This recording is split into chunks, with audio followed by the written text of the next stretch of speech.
following program contains explicit language and adult content. Viewer discretion advised.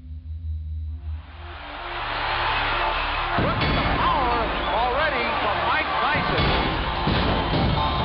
It's over. Mike Tyson has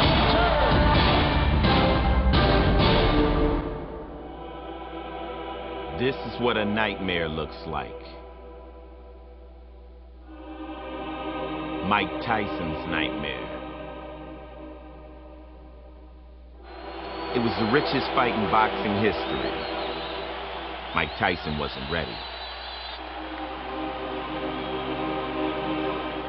Lennox Lewis was. It was the night Mike Tyson hit rock bottom in the ring.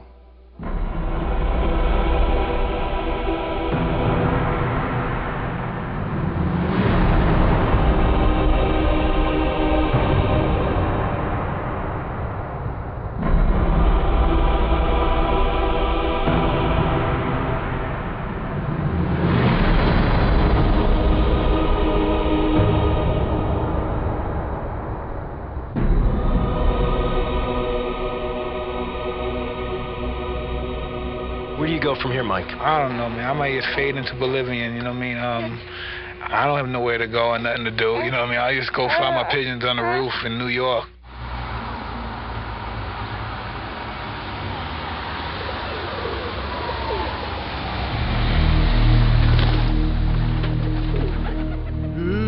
Sometimes I have to be really at my lowest level to really get the purest out of me.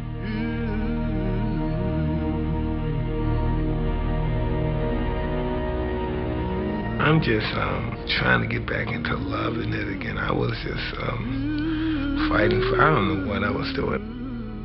My mind's been other places for a long time. I had no chance to love anybody or care about anybody because I was just so stuck in the past.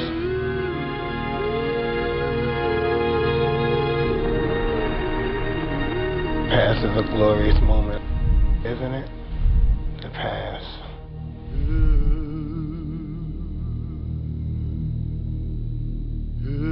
Why can't I have what I want? Why can't I worked hard for it? I sweated for it. I didn't steal it. I bled in the gym for it. I beat my body up and I allow people to beat me up. Why shouldn't I have it all? Nobody should take nothing from me. He's earned more prize money than any athlete in the history of sports, and he still works out in a public gym. In Mike's world, things are never as they seem. Never.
Las Vegas is his last remaining palace. Just like Mike, it is unfulfilled promise, suffering from neglect. People should try being me, you know what I mean? The world I've come from, I've been abused and used. Any way a person could be abused and used. I don't want to look like some enraged animal and stuff. I want to hang out and love life. But I'm not going to tolerate nobody push me around like I'm a chump.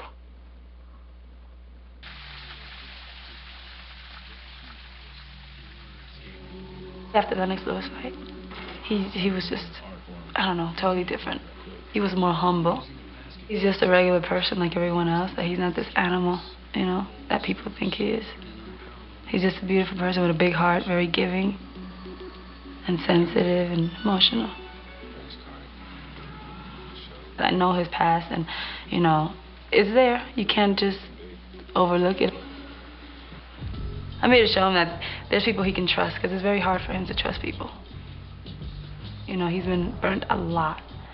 And people used to look at him as an easy target. They were like, you know, he's someone that, he has so much money, he's always throwing it around. I might as well get a piece of it. You know, that's how people looked at it. He's got a lot of love to give, and people don't know that. So I know that I'm that person. I'm here to make him happy. I'm glad the fact she said she's in love. Then again, you know, all this stuff, all these goodies and stuff, it's easy to love this stuff. You know what I mean? Let us see a couple of my episodes, a couple of more of my episodes, and we'll find out. What does a man do to himself when he gets ready to fight another man? Tuning the body is one thing, but getting your mind there is something else. And then you gotta go back. It doesn't matter that you're fighting some guy named Clifford Etienne, a guy you're expected to destroy. You're headed back to Memphis. Back to a place of bad memories. Mike Tyson returning to the scene of his worst performance. And when the week began, we weren't even sure there would be a fight. Tyson needs to win big and make a powerful statement. Tyson risks cuts and infection by getting a tattoo on his face only 11 days before the bout. Billions of people outside with tattoos on their face. I got a tattoo and I'm not finished. I had to stop because people were complaining. So when I get finished, then you talk about my tattoo. And this is nothing. This is not even halfway done.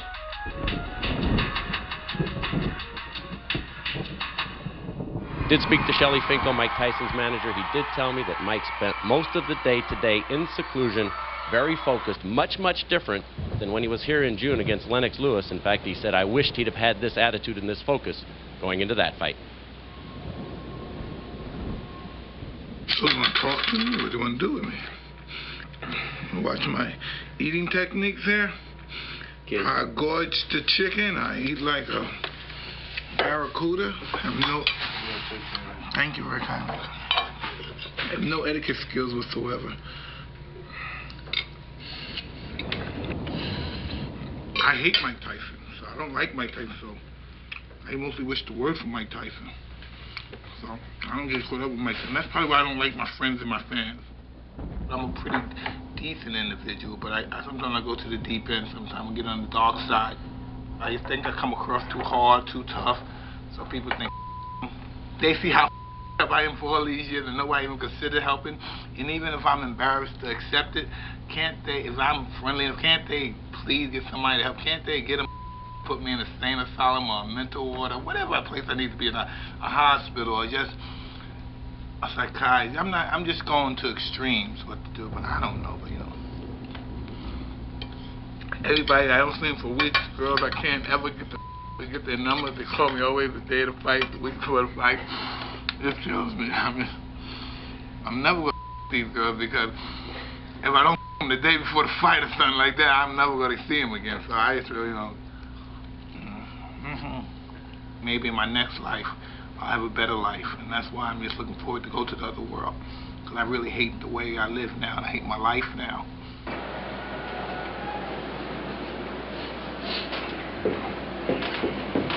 You don't factors over the mains and the means.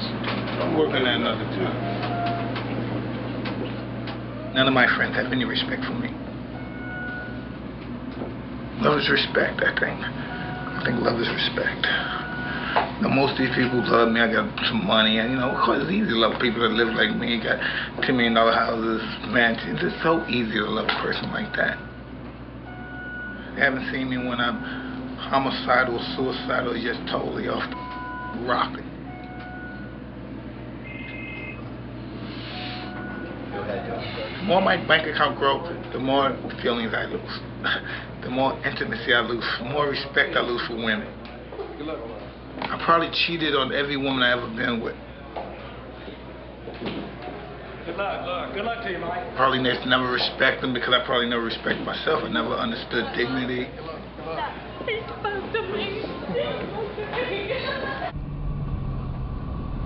I I want to, but I just don't have love for anybody. I don't love any woman I've ever been with. Isn't that crazy? Never love them. 20 seconds.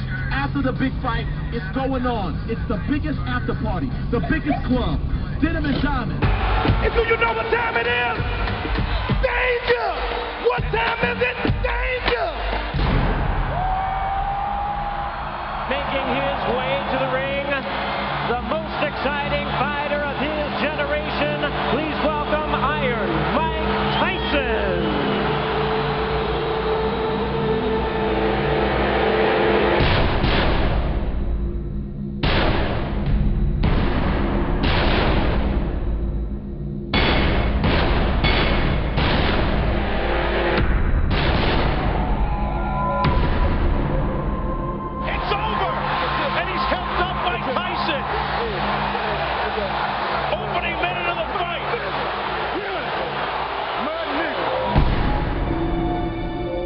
Rising from the ashes that night, Mike Tyson was reborn as a fighter. At least it seemed that way. I've been doing this for probably 23 to 25 years, and I haven't received any dignity from it. I've received a lot of pain from it. I'd have probably received it just in my average everyday life if I didn't fight, but it made me not like Mike Tyson no more. So when your guys show me love, I hate you, because I don't like myself. So we got a little, I got to catch 22 within my own identity, you know what I mean? That's how come I'm very harsh with you sometimes, because I'm very tyrannical, because I'm not happy with myself. I don't care if I live and die. I don't give a about any of y'all, but I do. Hi, Gina. You saw Daddy fight? Yeah, it's alright. Were you happy? Yeah. All right, we're going to try to keep him like that, short, and get him out of there, right? It's short. You like to start a quick one. Those are the best ones. Okay, I'm letting my baby go back to sleep. I just wanted to tell her I love her and I want to tell all the knuckleheads I said hi. Well, I tried to wake them up, but they were out. Yeah, I know them. They ain't going nowhere. Good job. Take care.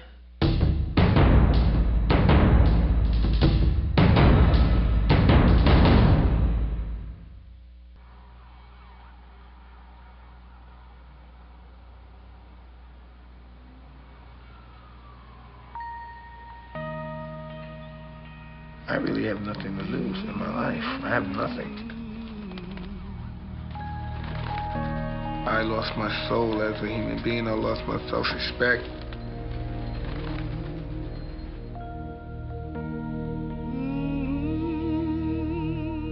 I'm not a lovable guy, so it's really not hard for people to dislike me.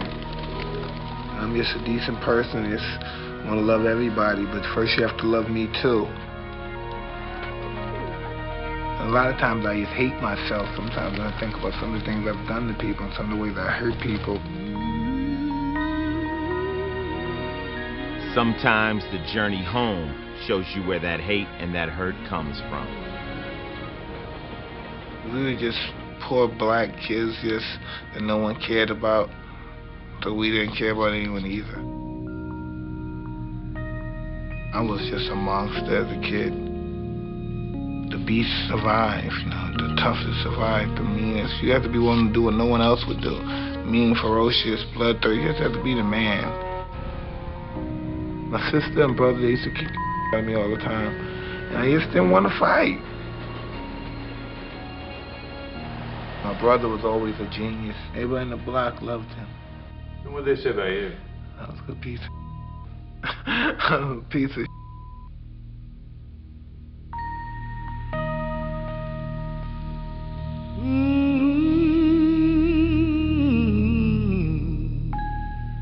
I started breaking houses in Brooklyn. I like the armed robberies. You have to go where the money's at. You have to go in the stores and houses and stuff. I was more inclined to that kind of stuff when I was a child. My mother, my brother, my sister would never steal. They would prefer to beg. They embarrassed me a lot because they were too honest.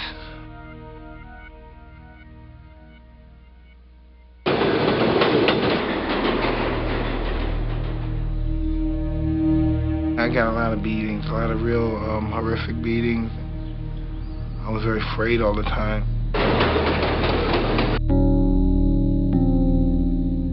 mother may throw hot scalding water on her boyfriend. Her boyfriend may beat her and fracture her eye socket or something, or break her finger. Emotions was high, and they're hating one another, then they're back at loving one another, and you're talking about dysfunctionality at its highest level. The strongest woman figure in our life is our mother, and normally most young black inner city kids see that figure destroyed by a black man, so I don't know, maybe hold some kind of hatred for our mother's boyfriends or black men in general. By age 13, he was locked up, but the abuse didn't stop in jail. I wasn't really abused by the kids, mostly by the staff members. They beat the out of me. I think I deserved, at least 95% of the beatings. I used to always fight back. I wasn't always successful, but I always fought back. Tyson was sent to a detention center 100 miles from Brooklyn, not far from a town called Catskill, where an old boxing legend toiled in obscurity in a gym above a local police station. I go, that's it. No, do it the other way. Customato had turned around street kids before. He had trained the youngest heavyweight champion ever, Floyd Patterson. We get a phone call from this Bobby Stewart, who was an amateur fighter, and he was a guard in a correctional facility.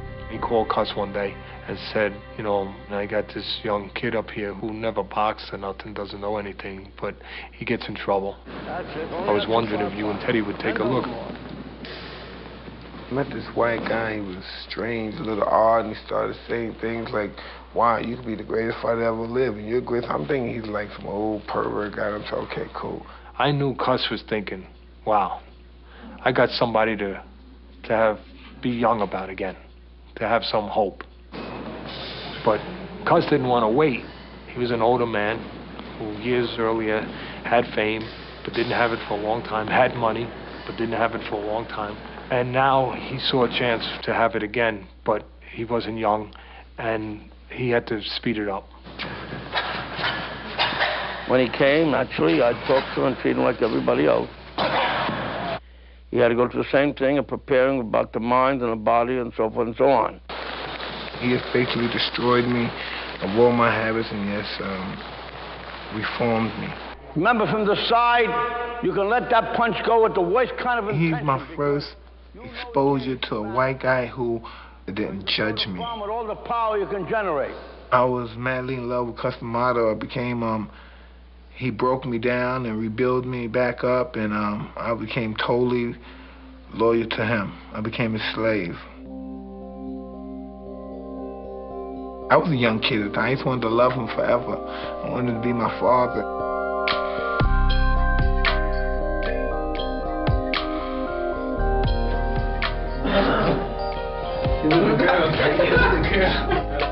Put that in front of Cuss, machine. He was the dog.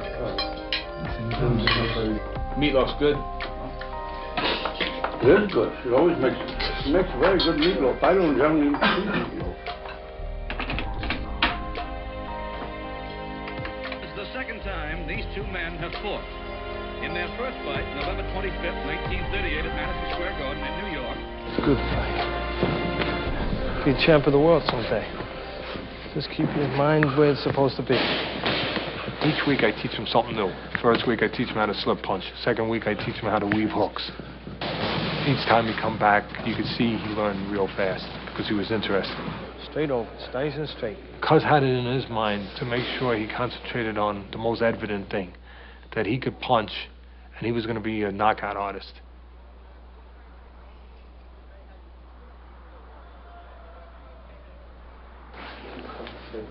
He had this outer body that could really fool you into forgetting that he was still a kid who had to develop.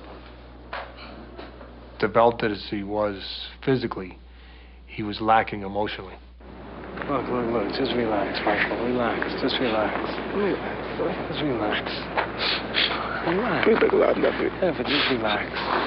Just relax. I know we first started. Yeah, well, just relax. Don't get so tense. Relax. All of this is another boxing match. You've done it already 20 times. You've done it in the gym with better fighters than you're ever going to fight here. He's unsure of himself. He wants to be reaffirmed that this is worthwhile, that he is worthwhile, that he has merit, that he can handle this. I'm Mike Tyson. Everybody likes me. Yeah, everyone likes you now. That's right. You have reason to be proud. I feel an affection for him. That I want him to be okay. I want him to not just win physically, but win emotionally. I want him to be able to get through this. Let's go get ready for a fight. Come on.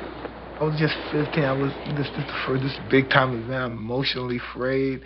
I'm a street kid. I'm used to pulling out my gun at people, and now I'm getting ready to fight a guy head up with rules now. He might beat my ass.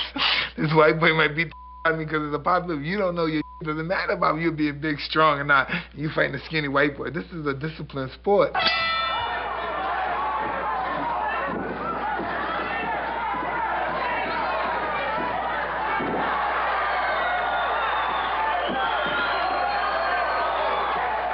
Hey, Cuz, 8-second knockout the first round. 8-second knockout. The right hand. The official came over to him and said, you just set a record. Fastest knockout ever.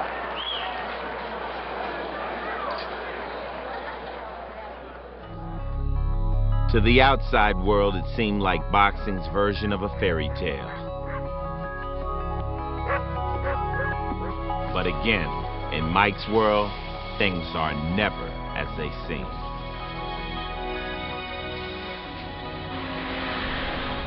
Tyson started having problems in school with kids and with teachers and getting in trouble.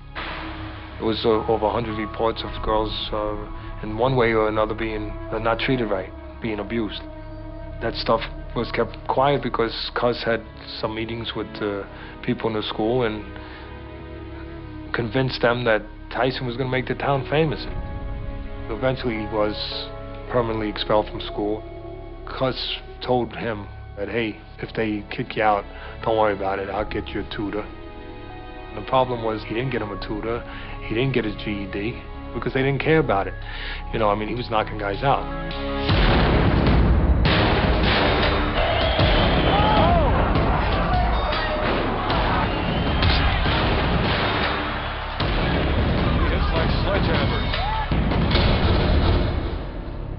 I'm feeling real white and happy. It was ironic because my mother was sick. I almost forgot about my mother because I was living upper middle class life. I'm in my white world. And then Cus tells me about my mother's situation with the cancer, and I don't understand it.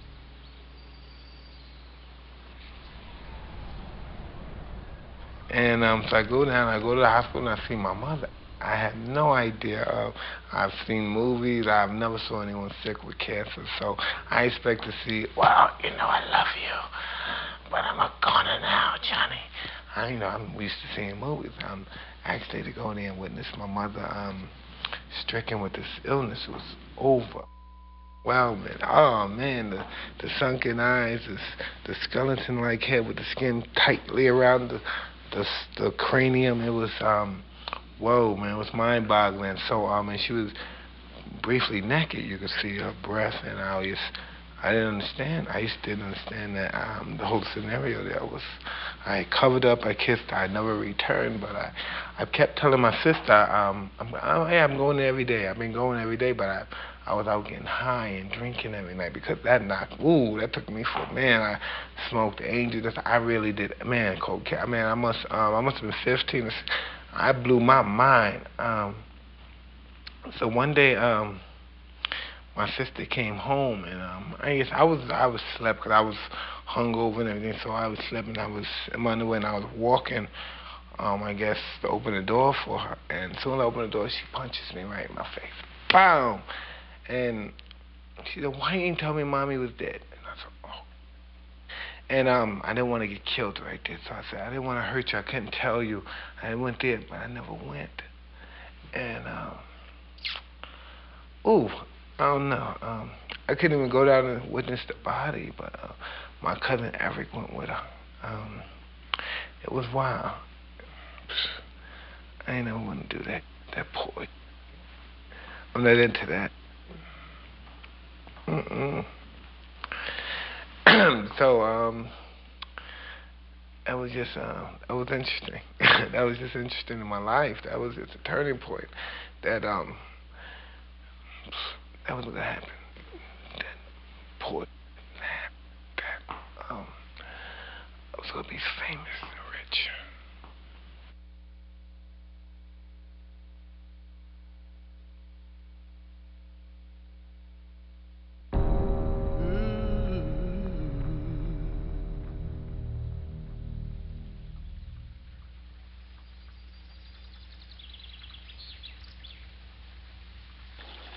You ever seen a grinder? You know the grinder that you take a wood and you put it in and it comes out the other hand and shreds? That's my heart. It's grounded beef. I don't strike people as a guy that somebody wants to take care of, or he's weak, or we can help him, and he's the underdog. I've never been looked at like that. I'm a big black nigga, and he's semi-beast, so be careful. He doesn't need help. He needs to be locked up.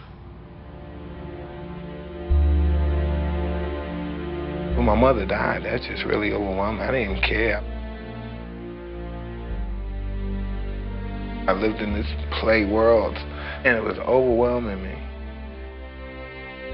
It was really crushing me at the time.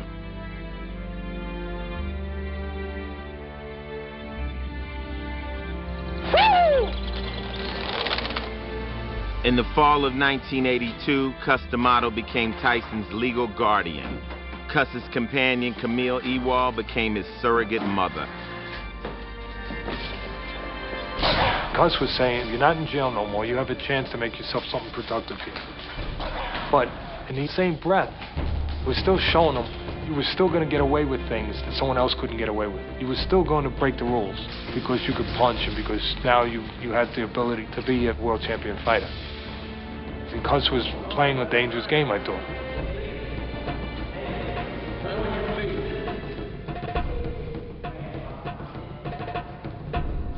Teddy had married a young lady. We were all kids then, and he had a sister-in-law that was a young girl, and we were all friends, and I guess I was a young boy, and I was fresh, and I grabbed her butt. She was 11 years old, and she was part of my family, my wife's family, and he kind of cornered her into a situation outside the gym in the town, and this wouldn't be tolerated. I went and found him, and I put a gun to his head and pulled the trigger back and told him that he would never put his hands on anyone in my family or do anything like that to anyone in my family again, or he'd be dead. Just to make sure he understood, I stuck the gun in his ear and then pulled it out of his ear and shot it off. He crumbled away, and I told him, don't make the mistake again. Understand that you're not ever going to violate anyone in my family, ever, ever. Teddy Atlas never saw Mike Tyson or Cus D'Amato again. Kevin Rooney took over as Tyson's trainer. You can hit me, I'm gonna get the full impact. You gotta wait on top of the head. Keep the head down when you come up with the age. Keep your head down. Yeah, I mean, it's not coming up, but starting to come up. To make it perfect. It's good, but it's not perfect. In March of '85, at the age of 18, Tyson turned pro. The first-round knockout became his trademark, and the TV commentators began equating him with animals. Already for Mike Tyson. Look at the size of him. He looks like the Incredible Hulk. For every punch Tyson throws is meant to knock you out. In the truest sense, he's an animal. What a specimen by Mike Tyson here.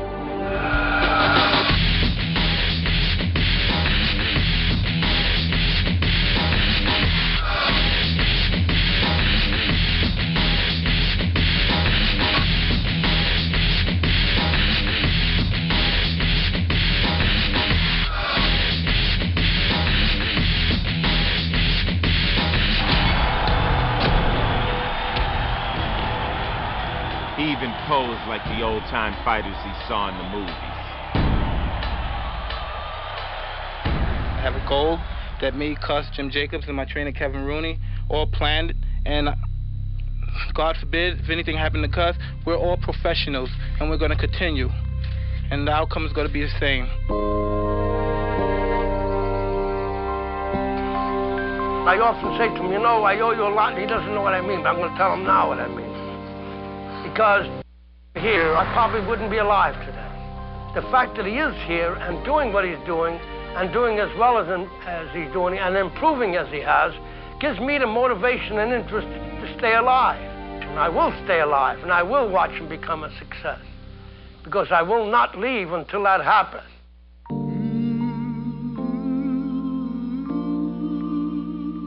He was a cold old man that'd been through a lot. I wish he lived long enough. I just wish he lived long enough. Cus D'Amato was 77 when he died in 1985. He was the only father Mike had ever known.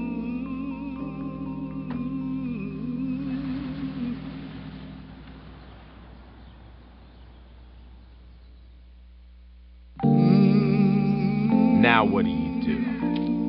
Who do you trust? Who do you believe? You're an alien in your own world.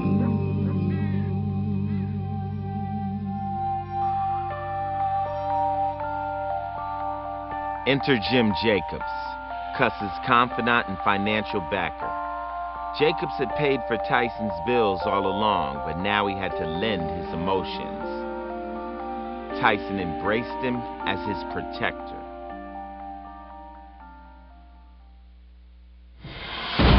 Nine days after Cuss died, Tyson was back in the ring.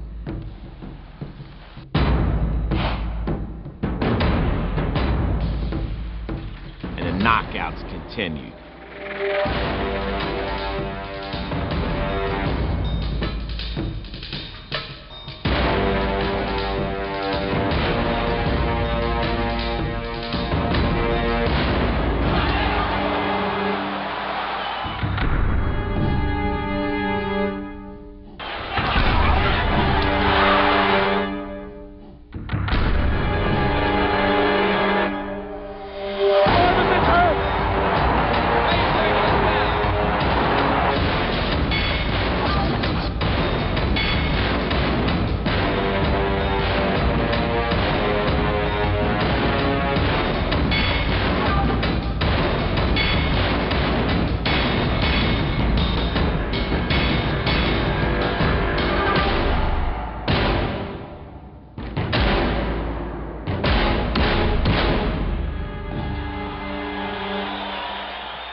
Undefeated after 27 pro fights, Mike Tyson would get his title shot.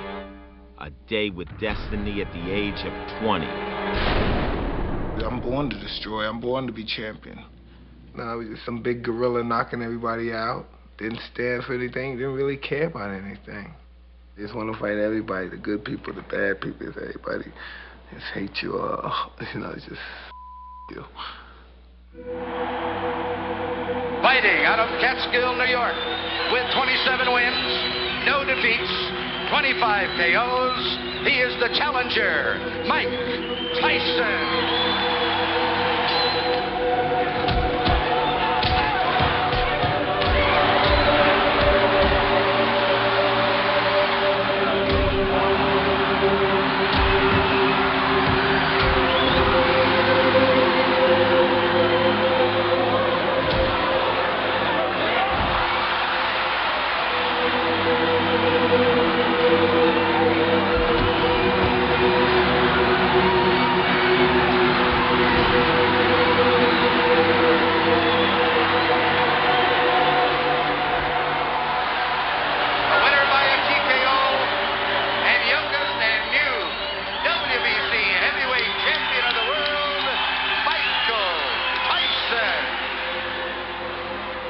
Enter Don King, Verbeek's promoter.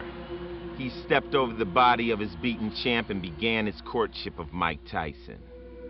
6 months later, he gave him a coronation. King of the corners of the 4 square ring, you have won the ultimate championship of the world.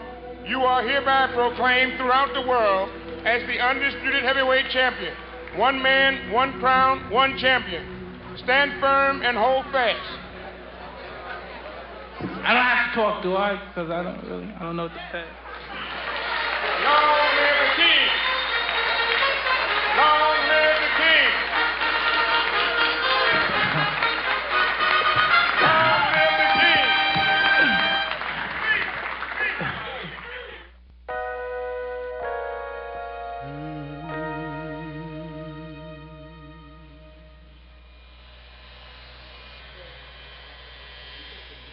It's so complicated to think that you're trying to somehow save somebody, but you're kind of drowning. You know what I mean? You kind of jump in the pool to save them, and you're kind of going under. I wanted to take care of him. He made me want to protect him and have everything be okay for him, and he made me want to right every wrong ever done to him. I held him a lot, and he'd cry a lot. Michael's a person you could just fall in love with. You know, there's really something about him where you're like gaga over him. What the F. Scott Fitzgerald say, show me a hero and I'll write you a tragedy. What, they build us up just to break us down. The Beauty and the Beast, that's a great story. But the beauty couldn't train the beast. And he ate her. That's, man, come on, that's real white to make you look like, an evil black monster. You raise a pit bull, then you get mad because it eats the furniture. Fame. It's a cold game. In Mike's world, it wasn't a good thing. He was controversial enough in the ring.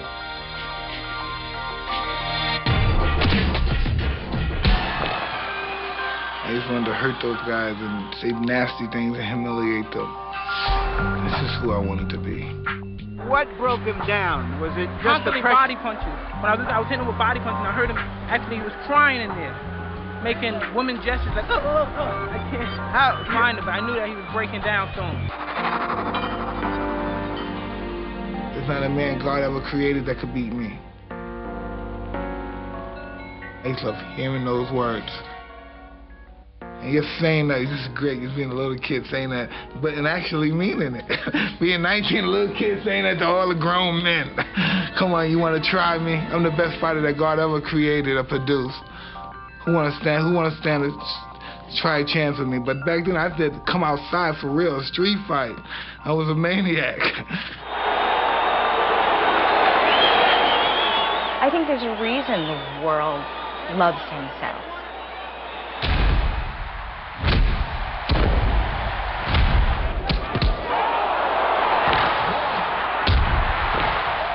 There's such a lovable side to him. It's really so soft and gentle and, you know, sort of like a bear.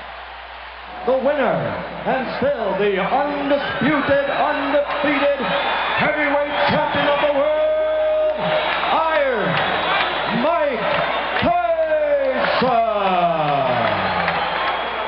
I remember him grabbing me and saying, "You're going to be my woman, and I'm going to love you like no one's loved you," you know, that kind of thing. I was just young, she was young, we were crazy at the time. 2 crazy people in love, you know, too much passion sometimes. When they met, Mike was 21 and Robin was 22.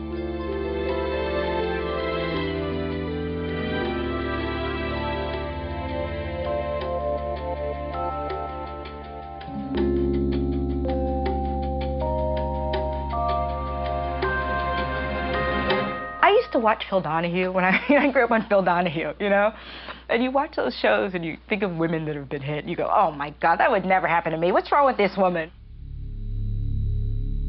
I remember the impact. I remember the turn and the hook.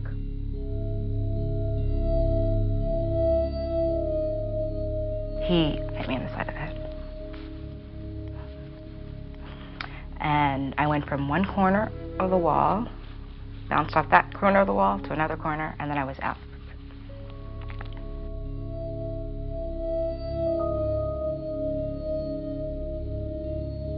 I didn't think he would do that. I was shocked. I went from being completely numb to completely embarrassed. I remember thinking, wow, he must really love me. I remember feeling that. Not thinking it, feeling it.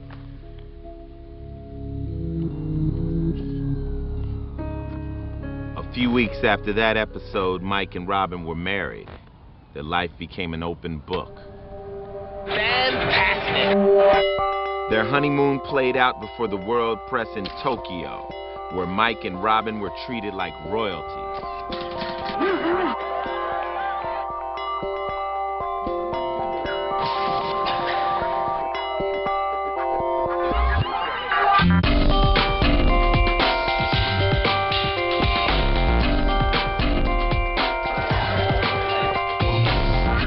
And oh yeah, there was that Tony Tubbs fight. Tubbs is hurt. Tubbs is hurt badly. It was a left hook. The fight is over. With stunning swiftness.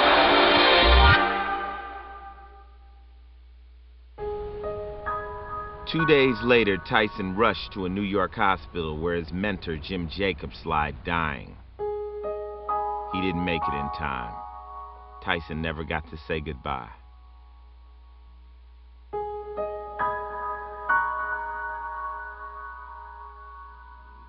I love Jacobs. He was a beautiful man. It was all teamwork, I believed, in my life. He was just awesome, man. Jacobs' death left his partner Bill Caton in charge of Mike's career. But Mike didn't really trust or know Bill Caton.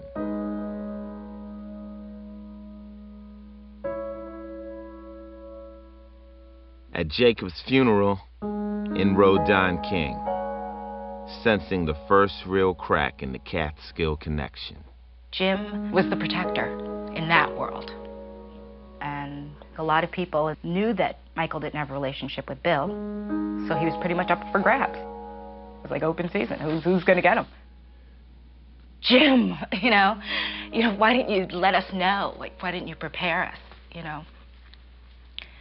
Because I honestly believe we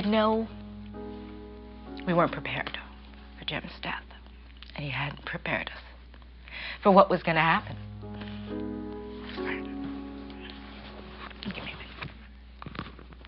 Greed reaches at the deepest core of people.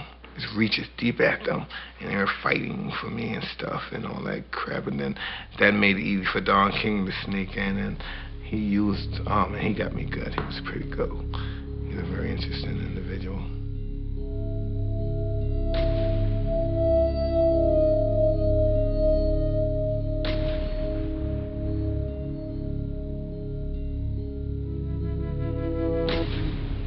Not only am I hurt, I become the bad guy now.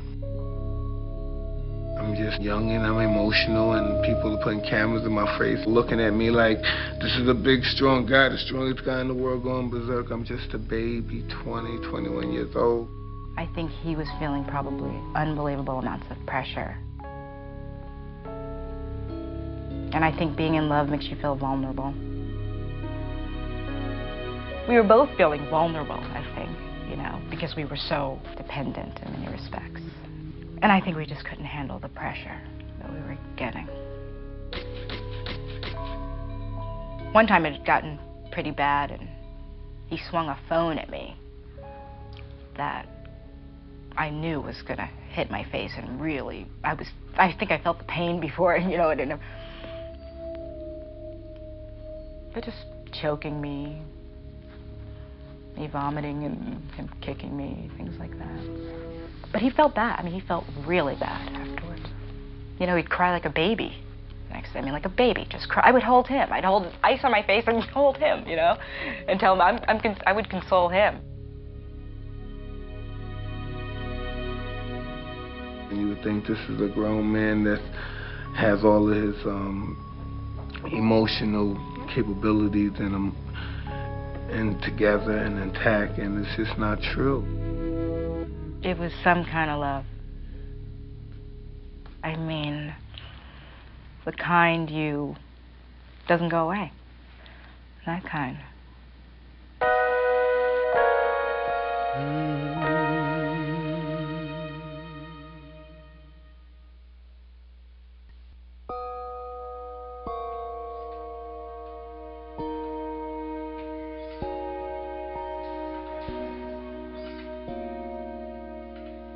I don't know why I wanted to be a renegade anyway.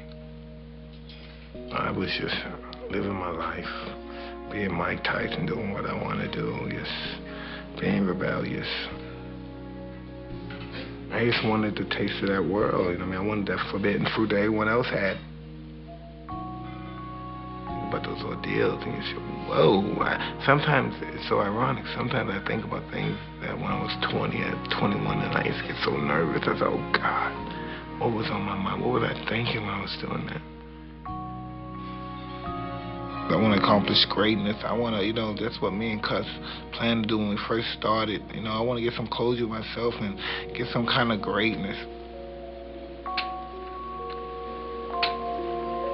I popped on the scene and made it, and the realer I became to myself, the more phony everything else was around me.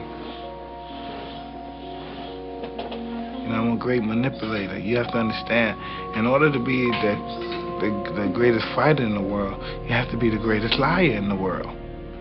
Deep down inside, I think I'm just an actor, entertainer crying out. You know, I'm doing it in the ring. Ah! I don't know what the hell I am. I'm a nut. Out of the ring, New York became the focus of an investigation of Tyson's finances by his wife and mother-in-law. The newlyweds tried to buy a house and found out they had almost nothing in the bank. Robin and her mother were cast as gold diggers, and the press frenzy began. Is Tyson's business manager, Bill Caton, trying to break the bond of matrimony in order to strengthen his bond with the multi-million-dollar fighter? In many respects, Bill tried to throw up smoke screens for what the real issue was. Robin Givens demanded an accounting of her new husband's worth. The Sphinx fight was supposed to be Mike Tyson's crowning achievement, the richest fight in history, nearly overshadowed by tabloid journalism. Robin miscarried their first child just 2 weeks before the fight. Mike was devastated. Robin was accused of lying about the pregnancy. But the show went on. At least it did for 91 seconds.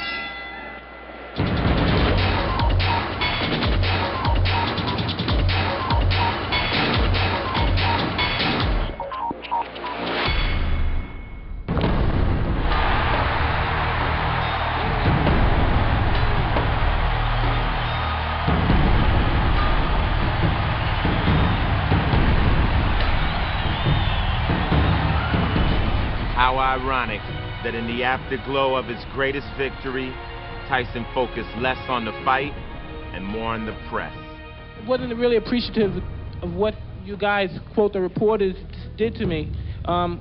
Building up to this fight, you tried to embarrass me, you tried to embarrass my family, you tried to disgrace us, and as far as I know, this might be my last fight.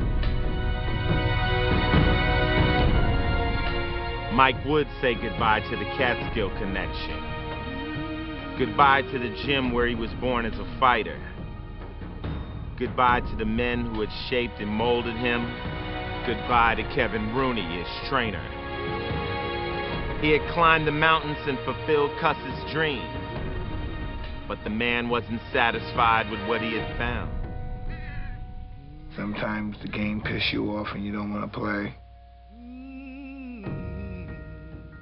I'm a real a weird guy. Once I accomplish something, I lose interest in it. And I just need, that's my whole outlet in life. I need something to do. I need something to, don't care how much money I got, I need something to do.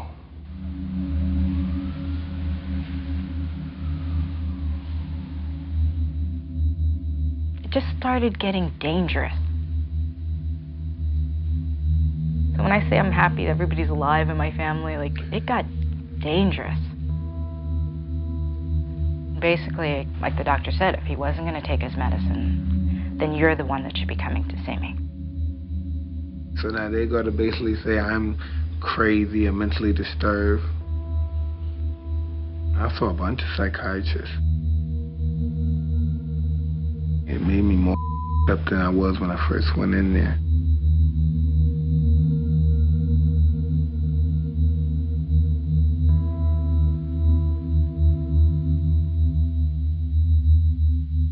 As the battle over Mike Tyson's mental health continues, the latest round goes to the champ, according to the psychiatrist who examined Tyson this week. Mike Tyson's problem or disturbance does not rise to the level of a serious mental illness called manic depressive illness.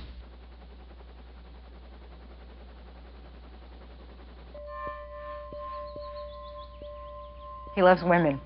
Yeah, that was a problem. That was a problem for us, too. The loving women part. I remember Michael picking him up one time, and actually he had on a white sweatsuit, and he had lipstick stains on his crotch. I was a pig. I've never been faithful to any woman I ever met in my life, and it wasn't easy for Robin to live with me either. You know what I mean? I'm a dirty dog, down deep. I found a condom. That was a terrible feeling. Well, I just wanted to live a reckless life. I just didn't think no one could be champion better than I could be. I could beat any bastard in the planet. He hit me. But Tyson said Green ripped his shirt after hassling him about not getting fully paid for their garden bout. That's what I suffered. That's what I suffered.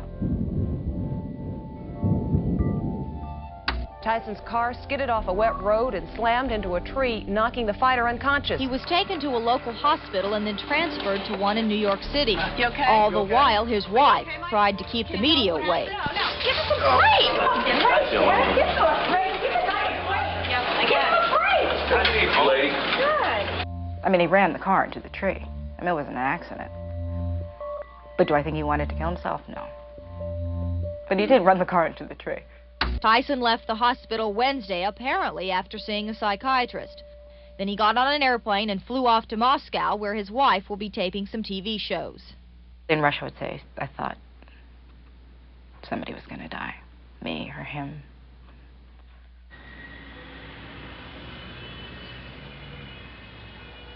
Well, I forget what floor we were on, but he was hanging over the balcony with his fingertips, saying he wants to make a comeback.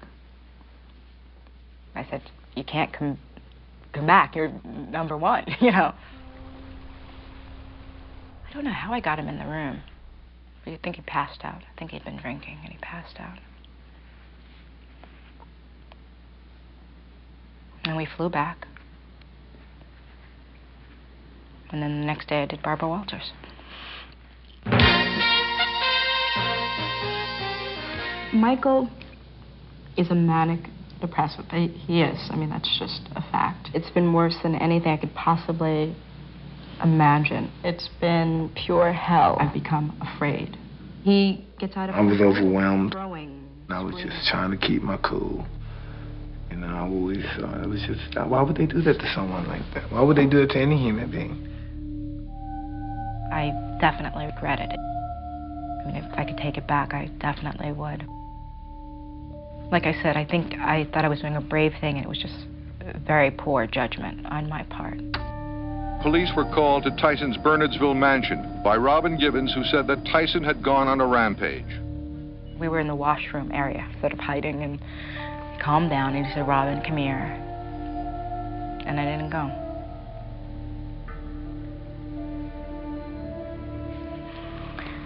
I didn't go. That was the first time I didn't. There's two young kids that wasn't supposed to be married in the first place, and yes, everybody in the world in your business make you feel like you're in a freak show, and you play into it sometimes. Just, you know, it's just crazy. You know, it's just crazy. Robin Givens fled to California from her husband, the heavyweight champion Mike Tyson, and today Marvin Mitchelson filed for a Givens divorce from Tyson.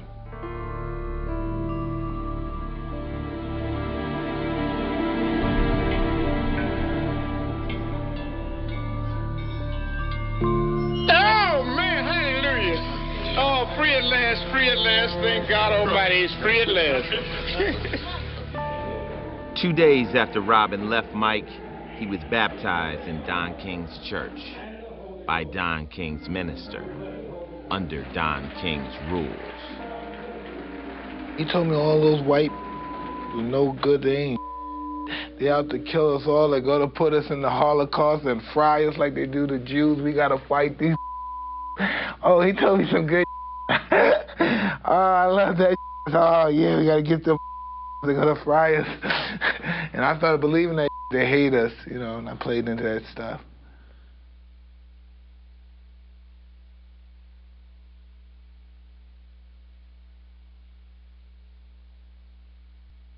The following contains adult content. Viewer discretion advised.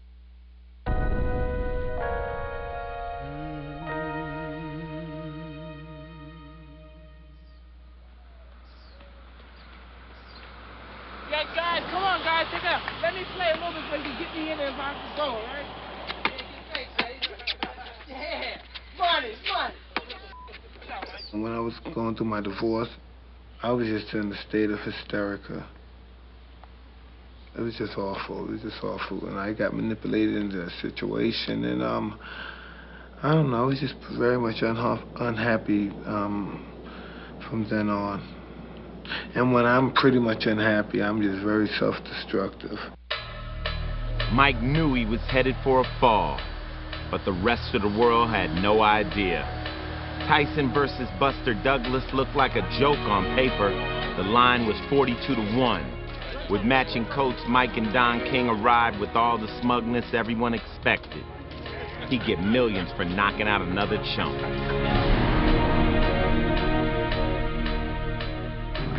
Come one, come all, because nobody can get close to me. They're not even close. I'm the best fighter in the world. There's not a man God ever created that can beat me. There's nobody that can beat me. There's nobody that can beat me. Nobody's invincible. Nobody's the greatest fighter of the world.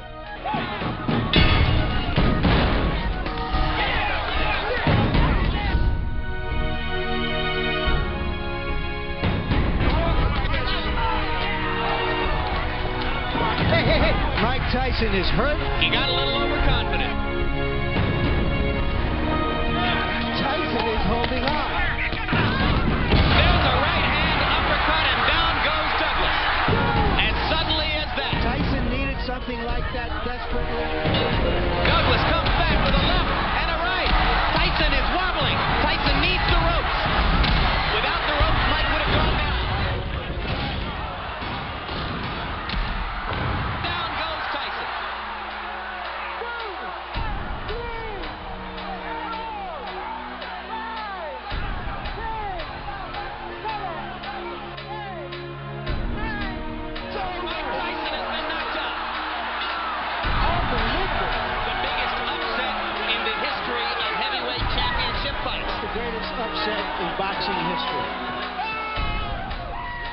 You know, sometimes the guy just breaks your will in a way. You just say, it.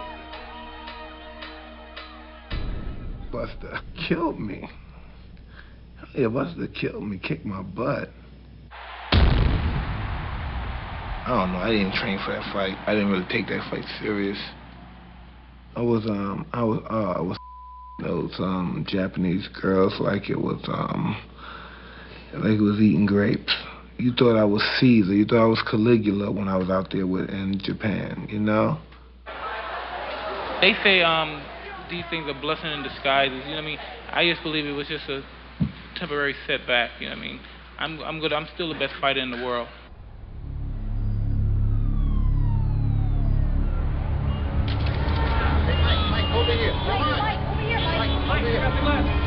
What happened in Tokyo?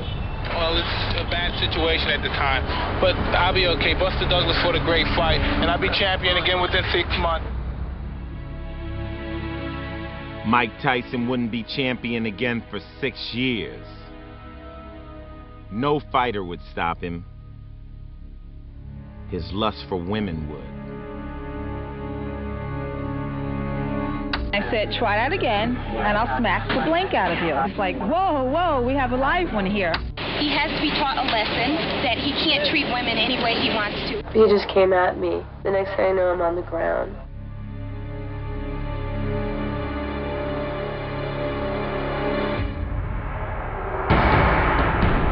Mike Tyson's sister died, Denise Anderson. She was only 24 years old, but she was very obese. She weighed more than 300 pounds. She died of a heart attack at home in Queens.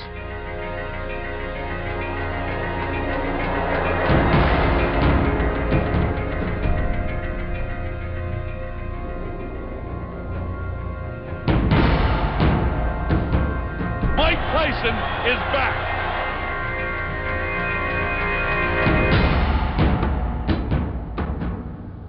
Hello, my name is Desiree. My ideal mate is athletic.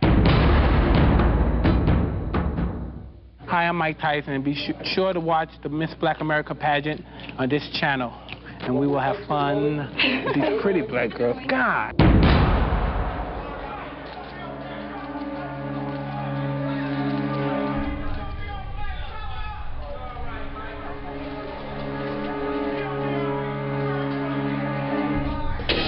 Oh, I'm in a dream day after day. Beautiful women, such an array. What can I say? An Indiana grand jury has indicted former heavyweight boxing champ Mike Tyson. He is charged with raping a woman who was a contestant in this summer's Miss Black America pageant. And I was like saying, no, get off me, please, get off me. And he was like, don't fight me. And the person was a lot stronger than I was, and he just did what he wanted. And I was saying, stop, please, stop. And he just didn't stop. Mike's defense fell to Don King's tax attorney, Vince Fuller. Fuller had never tried a case like this before, but King was confident until the end. We're very thankful for the verdict of guilty, but I don't think we should lose sight of the fact that this is really, in some ways, a tragic moment because two young people's lives have been dramatically affected. Desiree Washington knows what happened in the room. I know what happened, and I know I'm innocent.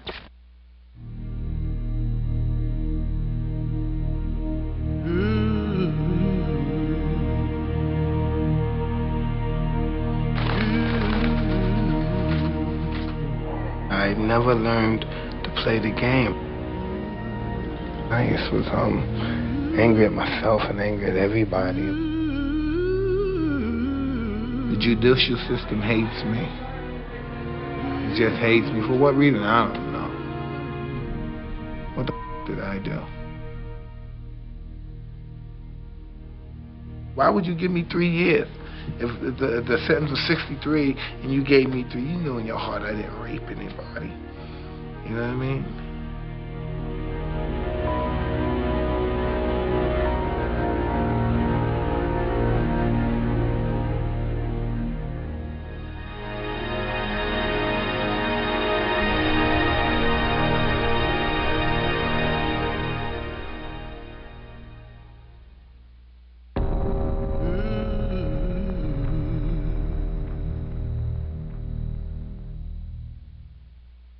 I'm a nigger. I'm in a bunch of I've been convicted for raping somebody. I've been charged for raping somebody, but I got away with it, so to speak, because I'm a celebrity. I beat some guys up. I brutalized some people. I've been to jail. I've been in all type of you know, really, that's telling the truth. I can't vote. I'm a felon. I'm paying millions and millions of dollars, tens of millions of dollars out of my ass for taxes, and I have no rights. And just have to, I don't got a chance in this society.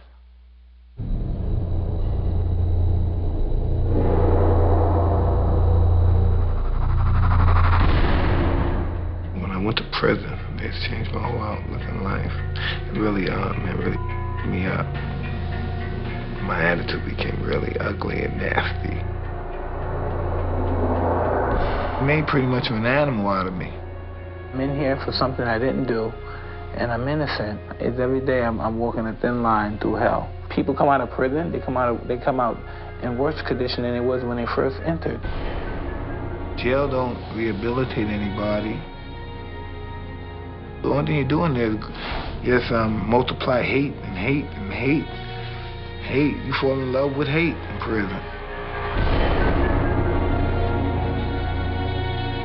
After 3 years in prison, he again fell in love with Don King. signing a deal worth over $100 million just days before his release. He emerged just after 6 a.m. to the glare of hundreds of cameras, but the world would see and hear little of Mike Tyson as he shed the title of inmate number 922335.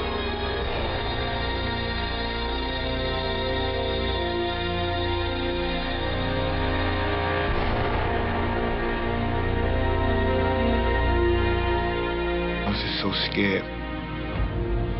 Now I'm back in society, and no one cares either. They don't know that spent in jail had an effect on me where I didn't want to come out of jail. I felt very comfortable there. I was afraid to come home when I left Indiana. I didn't want to leave. I was trying to go back, you know, but they wouldn't take me back.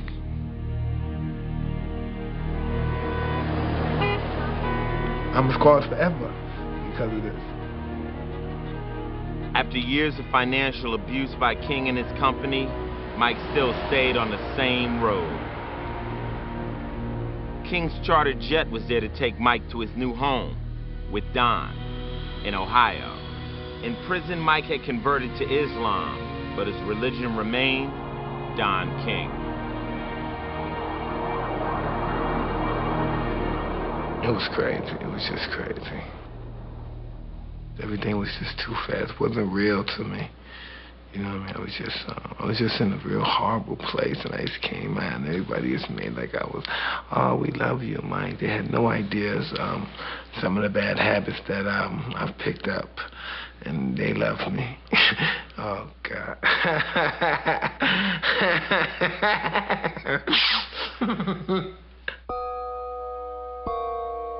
They told me a lot of dreams I didn't know what I could do when I got out. I just didn't know where I trust these guys, and I believe they have my best interests.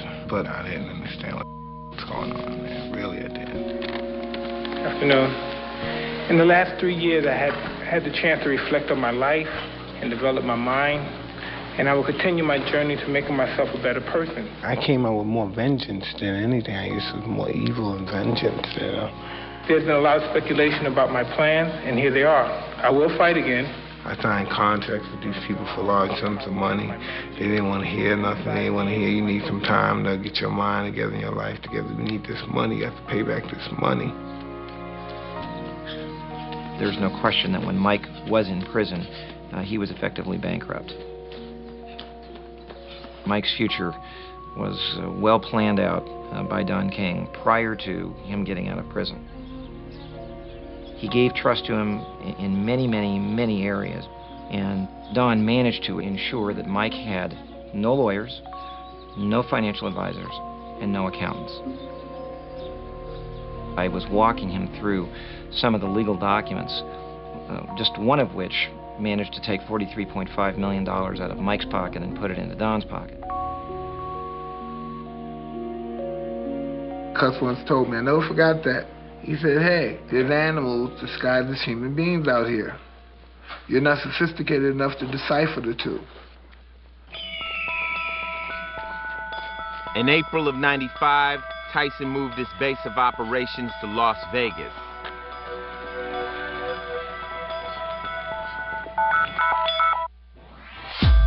His fights had moved from the Mirage to the MGM Grand. Don King had designed a program to get the title back from Mike. He just needed to keep his client happy. Like helping Mike buy white tigers as pets.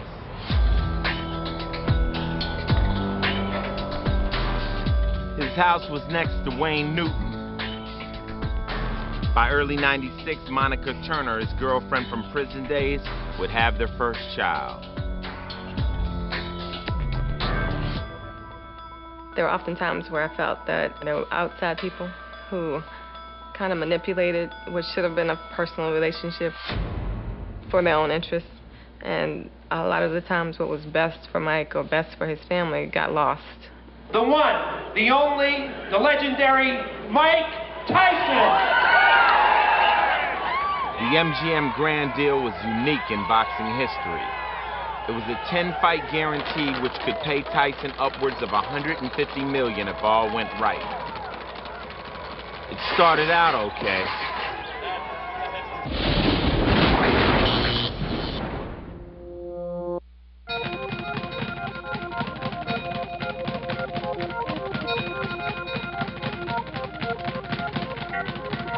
First it was McNeely, then Mathis, then Bruno and Selden all felt like they were supposed to.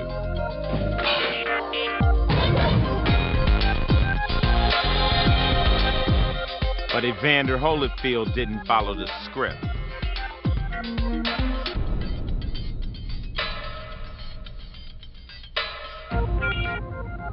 I was angry and I was very frustrated. I lost him the first time. I didn't even know how he beat me.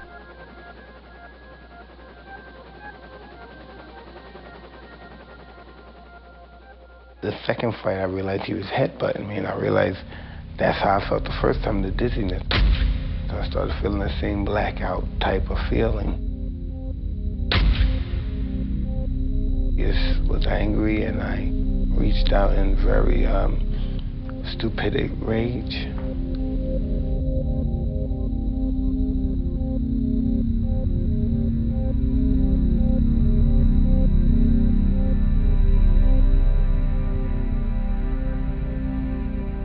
I really regret doing that, but wow, you know, I was going through a lot. I had a lot on my mind, and I was fighting a lot of demons.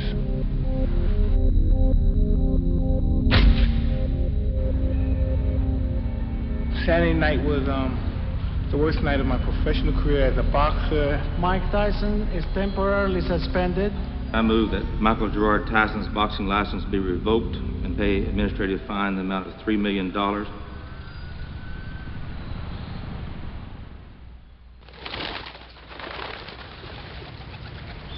White society thinks I'm an animal, a wild beast out of control, ready to rape their daughters or hurt them or do something drastic to them. I'm just the biggest prick as they are. You know, I'm whatever they want to be. I could be a kind, regal cat, and I can be a raving, stalked, mad maniac. I've been a lot of things. I've been many of things and many of people. You know what I mean?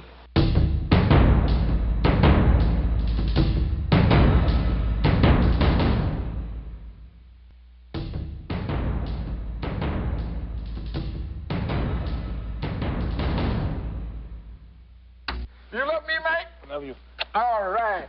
No, get off me. Get off my hand. He, without seeing, let him cast the first stone. Don, did you ever steal from him? In the wake of Holyfield 2, Tyson would sue Don King for $100 million, alleging King stole from him for years. I'm just trying to get out this debt, man. The Don King got me involved with, but I'm just trying to get out this debt, man. He should have known he couldn't fight against me. Ali made him, I subtained him, and now I'm gonna break him. Did you ever steal from Mike Tyson? Never. Never steal from anyone. It's painful because I love the guy. You know what I mean? We both are urchins of the ghetto. When we came to the crossroads, I took left, he took right. If Tyson was to get out of the debt, he would have to get his boxing license back. But the specter of the ear bite would haunt him. How many times does one individual have to be asked, are you sorry for what you did?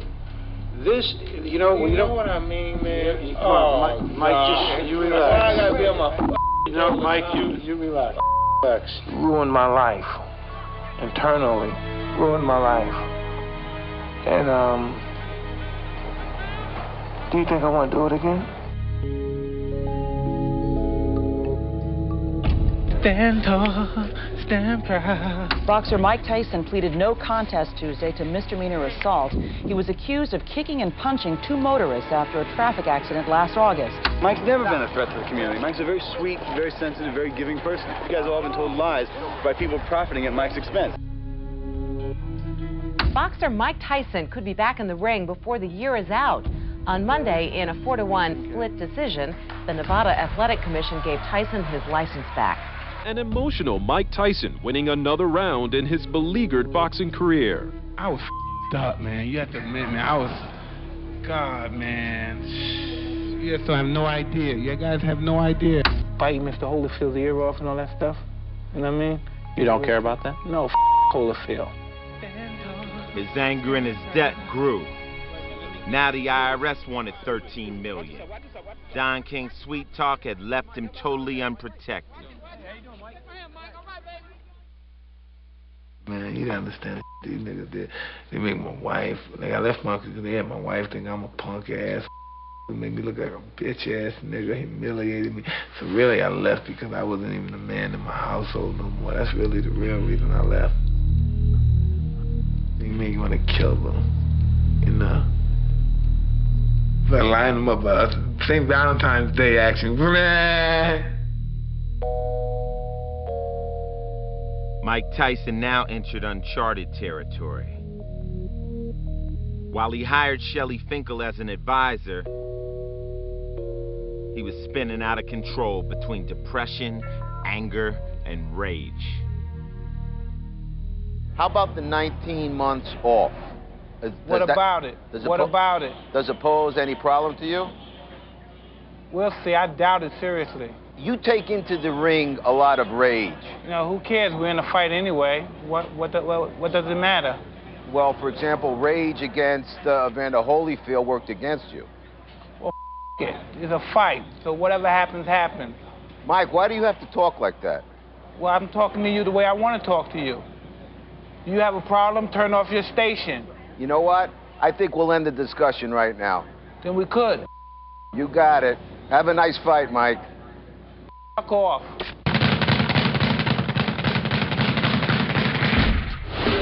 Mike Tyson heads toward the same ring he made his disgraceful exit in June of '97. I don't know if I'm prepared to fight at the end of this year or anything. Just a lot of things I've been going through, and I have to be prepared psychologically. Two big misses by Mike Tyson. Another miss with a wild swing. Tyson continues to miss with those wild lefts. Both are off to a tremendous start. Mike, stop it. Stop it. Hey, Mike.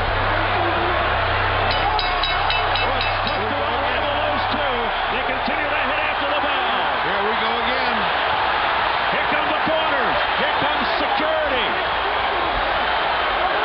It's bedlam in the ring. The two have to be ripped apart at the end of round one. What an unbelievable start. Now they pick it up in round two. Now this is war.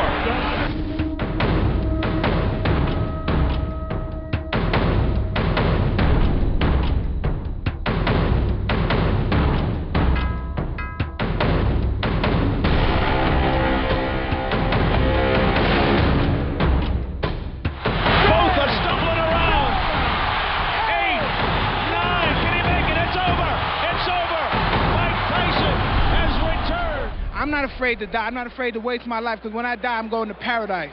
And I'm not worried, so I'm in a hurry to die. But no one's going to disrespect me, and no one's going to write nonsense about me without me retaliating back.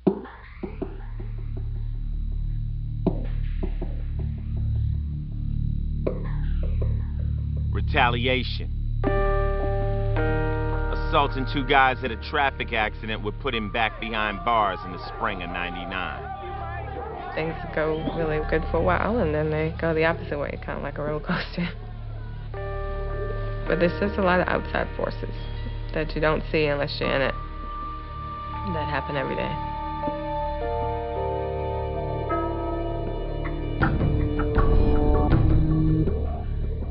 Former boxing champion Mike Tyson is a free man this morning. He was released after spending 3.5 months in a Maryland jail for assaulting two drivers over a fender bender. The final obstacle to his release was cleared when an Indiana judge ended his probation on a 1992 rape conviction. A spokesman says Tyson will return to the ring. People think they see the car as glamour and stuff, and they think, oh, I want to be like him, but it's not easy. I don't think they would really want to if they knew what it entailed. Things are getting ugly again. It doesn't seem like we're ever going to have a normal fight. Oh, it's right! Oh, and he hits him after the bell, and Morris goes down, and here we go again.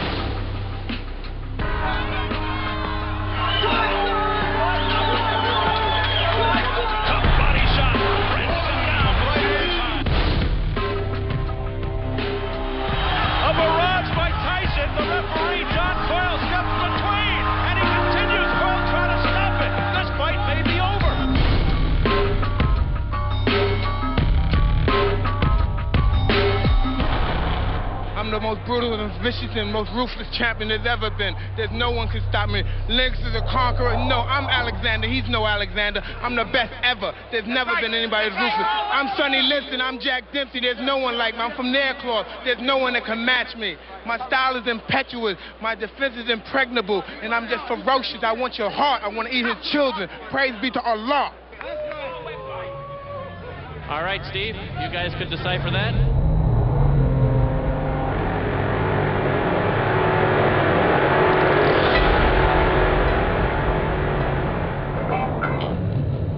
See, look, I done got this medication, right? It even makes me slur. Like sometimes, like one day for 1 second. I'm serious, man. Y'all laughing at me. I'm on this Zoloft thing, right? But I'm on that to keep me from killing y'all. I won't talk nice to you and talk about fornicating with you and letting you suck my because if I was eloquent with you, you would still look at me as a scumbag. If I wish one of your guys had children, if I could kick them in the head or stomp on their testicles, for you could feel my pain because that's the pain I have, waking up every day. I normally don't do interviews with women unless I fornicate with them. So you shouldn't talk anymore. Unless you want to, you know.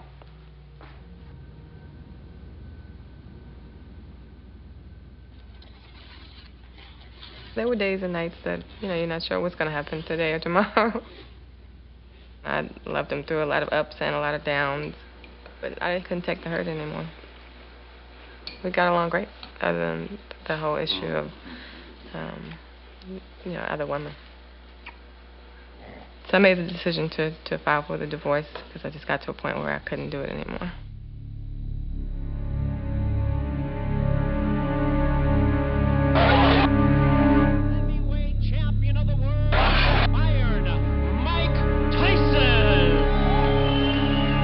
When I was a little kid, people used to bother me a lot, tease them.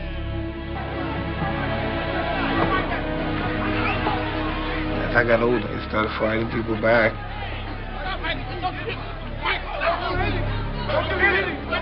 Ever since that experience, I don't let people with me. Put your mother in a straight jacket, you punk-ass white boy. Come in and tell me that if I you in your ass, you punk white boy, you faggot. You can't touch me, you're not man enough. I'll eat your alive, you bitch. You hoe. Come and say to my face, you ask for that, everybody. You're not man enough with me. You can't last 2 minutes in my world, bitch. Look at you scared now, you hoe. Scared like a little white scared of the real man. I'll till you love me, faggot.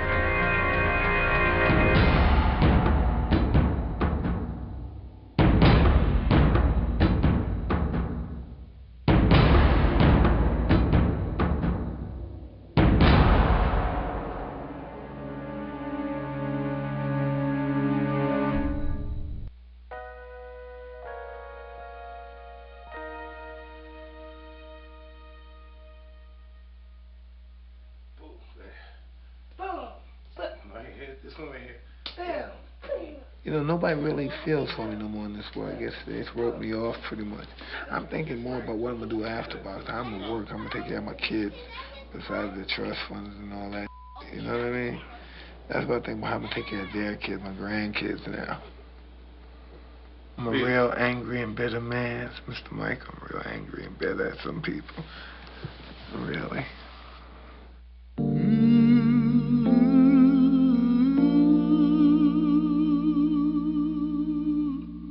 Oh, Mike Tyson making national news. Mike Tyson is telling his story on Fox tonight. Just when you think Mike Tyson can go no lower, he manages to do just that. Mike Tyson has certainly not lost his touch. Tyson drew attention to himself. Comments were nothing. It looks like the former world champion doesn't have a problem saying what's on his mind. Tyson again denied in an interview with the Fox Network to be aired tomorrow. Certainly isn't the first time Tyson has put his foot in his mouth. In fact, Tyson again denies that he raped former Miss Black America contestant Desiree. Did you do this? Did you rape her? No, I ain't raped that slimy bitch. Why do you think she said you raped her?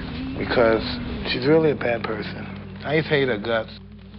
She put me in that state where I don't know. I really wish I did now, but now I really do want to rape her and her mama. More trouble for former heavyweight champ Mike Tyson. It happened early this morning in downtown Brooklyn. The volatile heavyweight is charged with misdemeanor assault.